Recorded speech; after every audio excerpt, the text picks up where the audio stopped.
Kibale forest is a remnant of a forest that used to stretch across the entire Congo basin. It's a haven for many species, including the red colobus monkey, and is believed to have one of the largest populations of chimpanzees in the world.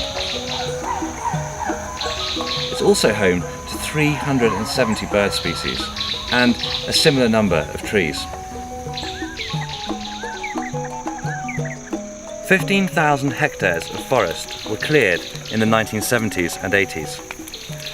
And although this area is no longer farmed, it is difficult for trees to grow here because of an invasive elephant grass that has taken over.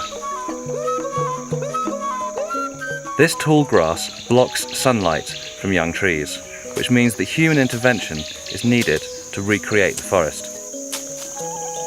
Climate Care has been funding a project that cuts the elephant grass, grows indigenous trees, and tends to them until maturity.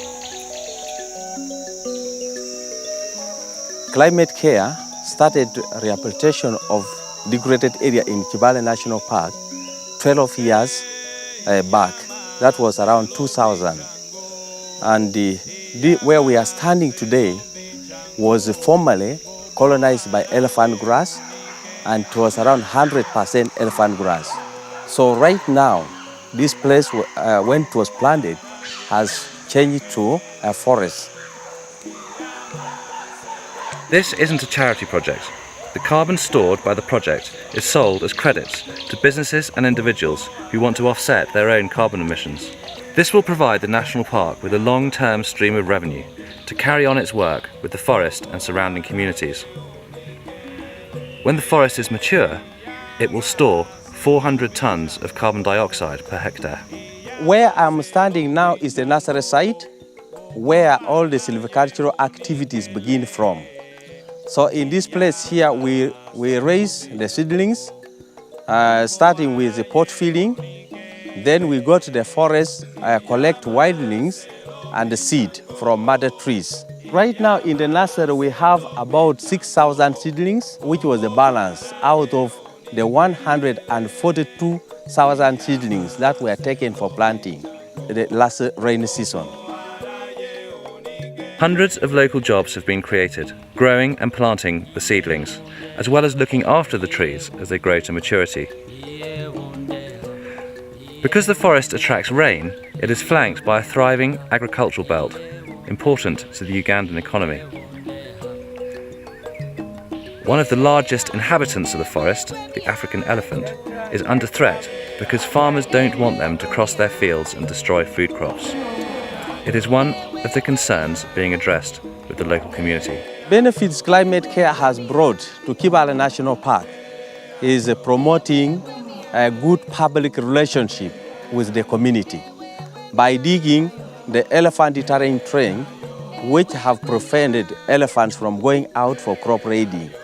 So we have got a good public relationship now with the adjacent communities.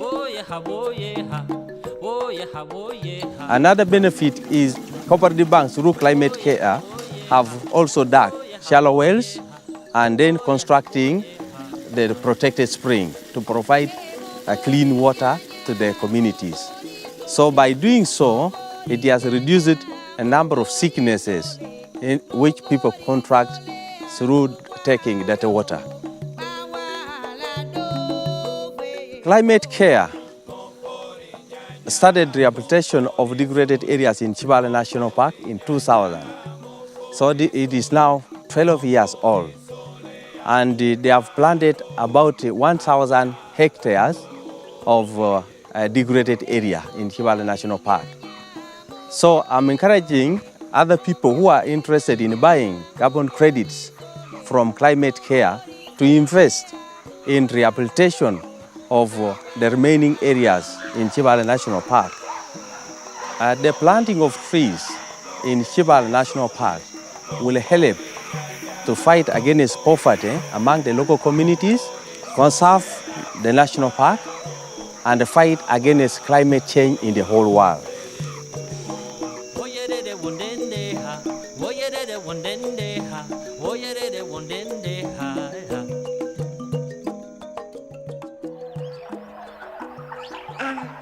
Kibale.